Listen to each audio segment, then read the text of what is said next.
Shalom, shalom, mis amados hermanos, que la paz del Eterno sea sobre todos y cada uno de ustedes. Estamos estamos en Gálatas, el capítulo, el Perec 2 y en el Pasuk 1, y dice así: después de que pasaron 14 años, subí de nuevo a Jerusalén con Barnabá, llevando también conmigo a Tito. Y subí según una revelación a los que eran considerados los líderes más prominentes. Expuse en privado la proclamación de la promesa de redención anunciada por los padres, que estoy enseñando entre los gentiles, para que estén seguros de que ni estoy corriendo ni he corrido en vano. Mas ni siquiera Tito, que me acompañaba, siendo de origen griego, fue obligado a circuncidarse. Aún a pesar de los falsos hermanos introducidos secretamente, quienes se infiltraron entre mis colaboradores para espiar nuestra libertad que tenemos en Mashiach, Yeshua, a fin de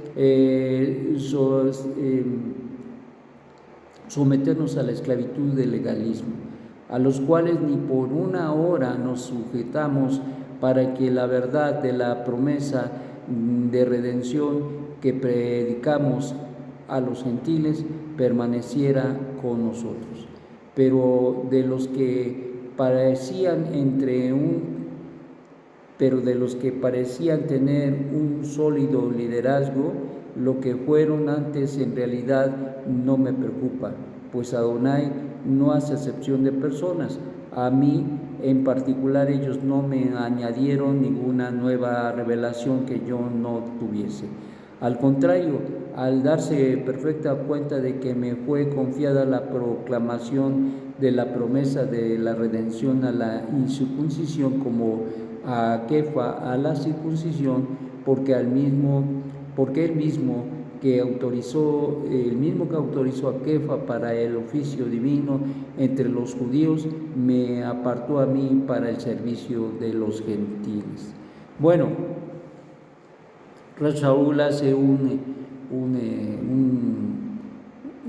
relato de todo lo que había pasado y había acontecido en su vida a raíz de la revelación que tuvo en el camino a Emaús. Y esto precisamente porque se hacía muy importante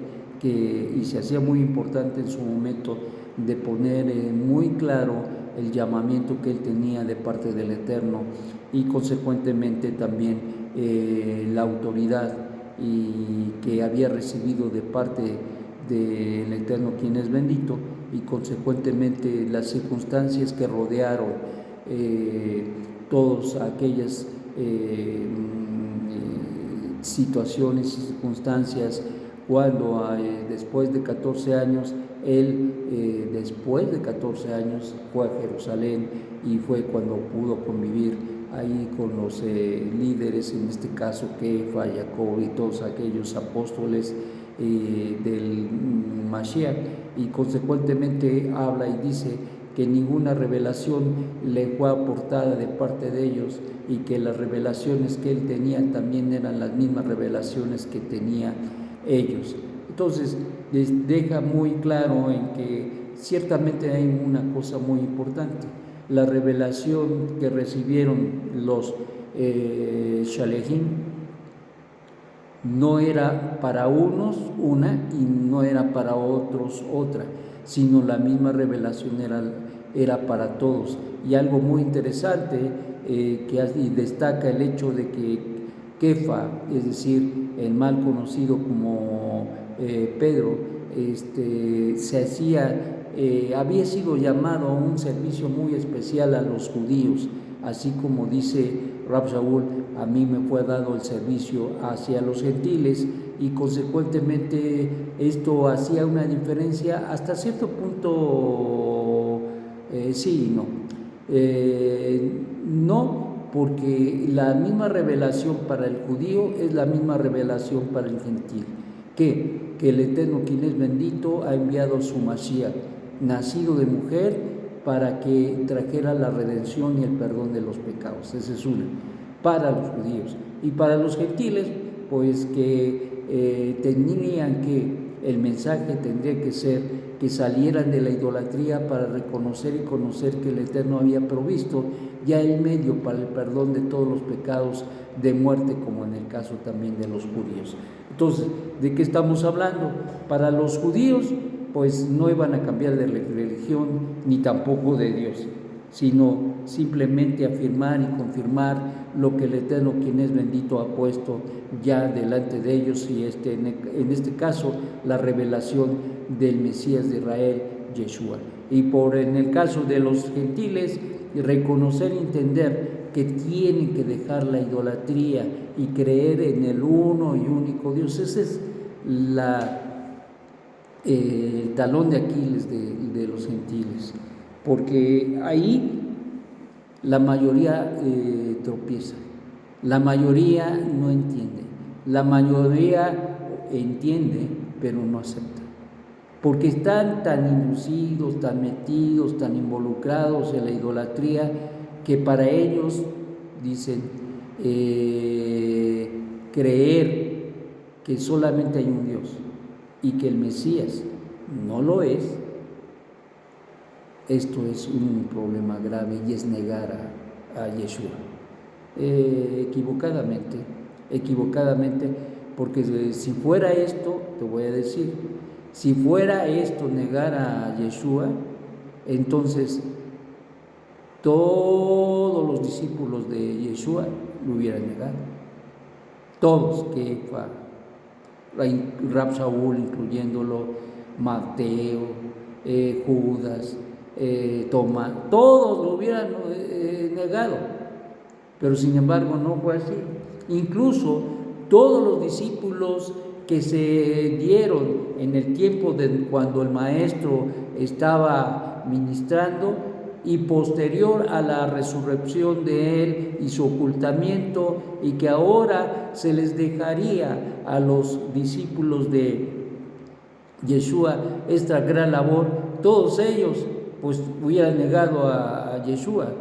Pues en esos tiempos, en esos días, hasta el siglo IV prácticamente, encontramos de que todos aquellos que se acercaban a los judíos para reconocer el camino, es decir, a Mashiach Yeshua como el medio para poder tener y obtener la redención, entonces en esa condición que se acercaban, podíase entender que ellos estaban negando a Jesús, pero ni era Jesús y era Yeshua, y en ese contexto absolutamente no se hablaba de una situación de que Yeshua fuera Dios, sino se hablaba de que había un Dios y que ese Dios había enviado al Mesías para traer la redención tan prometida y prometida por él.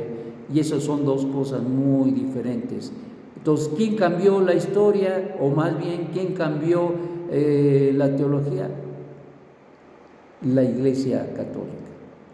Hizo suyo lo que se veía que no podían ellos controlar. Aprovecharon el caudal que emanaba de la fuente del judaísmo para llevarla cautiva a la teología, a la filosofía que ellos crearon, para así poder tener dominio y control de las naciones a través de los siglos hasta el día de hoy. Entonces, esto es de lo que habla Rab Shaul. Habla de una raíz de emuná, de fe, una raíz que no tenía nada que ver y no tuvo nada que ver con un evangelio extraño, como dice Rab Shaul. Cuidado, y advertía a él, cuidado, porque habría de haber gente que habría de enseñar otra noticia, otra promesa diferente a la que habían recibido. Y entonces, consecuentemente, en esta situación, Rab Shaul está recordando todo esto y está haciendo mirar y ver que incluso había gente dentro del mismo pueblo de Israel que no estaba de acuerdo, ni estuvo de acuerdo en que Yeshua era el Mesías. Así como hubo gente que lo aceptó y lo recibió y creyó en él, ahora precisamente por ciertas, entre comillas, diferencias que ahora se habrían de dar con el advenimiento de Yeshua, y ahora ya se enseña y se instruye a los conversos gentiles que no se han de circuncidar. Ahora ellos están en contra porque piensan que están perdiendo el control, el dominio, y consecuentemente estos grupos incluso introducían gente dentro de los discípulos del mismo Rab Shaul, para espiar y para pervertir, para estorbar tristemente la labor de este gran maestro. Entonces, hay oposición. En conclusión, siempre hay oposición a la verdad. Siempre hay oposición a la verdad. De los cercanos, de los lejanos, hay mucha oposición.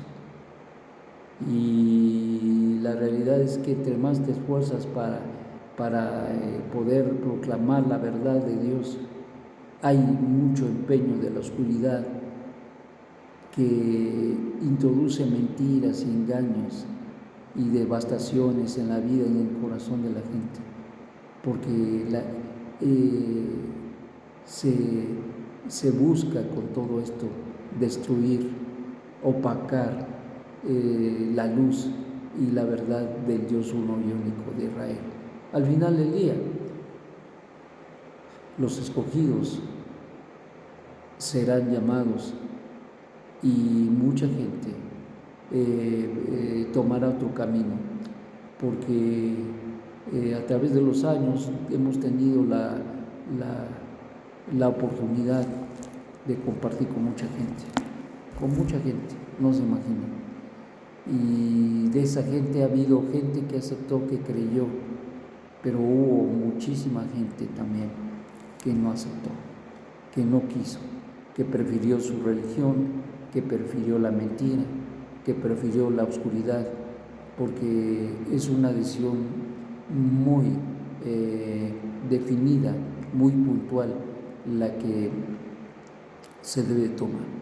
No puedes, si haces tu conversión al Dios Altísimo y como gentil, o si se es judío y se cree en Mashiach, no puedes andar entre que sí, que no, y entre que frío y que caliente, y que ahora sí, que luego siempre no, porque esto es un sí y un amén.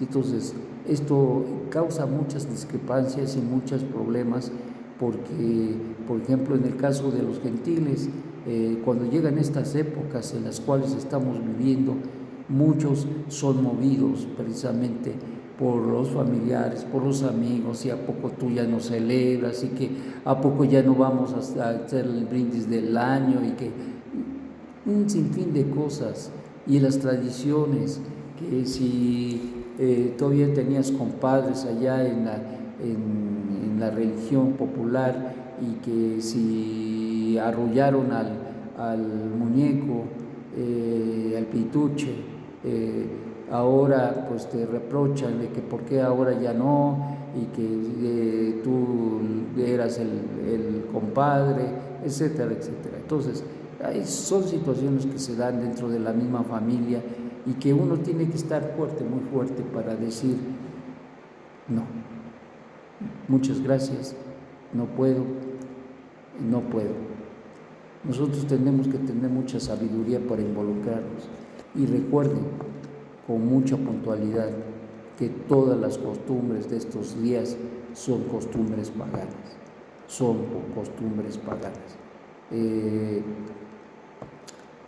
recordamos lo que es pues un creyente en Mashiach y en el Dios Altísimo, y en Mashiach no pone nacimiento,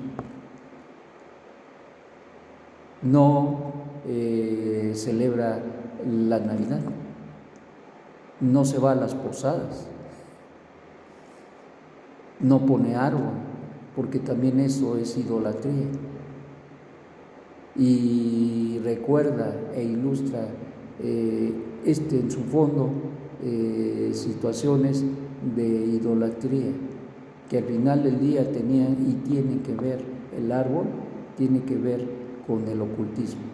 Entonces, pues, aguas porque a veces se piensa que, pues, ¿qué tiene de malo? Es un arbolito, nada más es un adorno. No, es lo que implica y el espíritu que conlleva este arbolito, porque el árbol en sí no es malo, sino lo que se le ha dado, y que si se participa, tú estás participando de cosas que no son correctas. Bueno, mis amados, que la paz del Eterno sea con todos ustedes y que estén firmes. Es la oración de nosotros, sus maestros, que estén muy firmes. Shalom, shalom.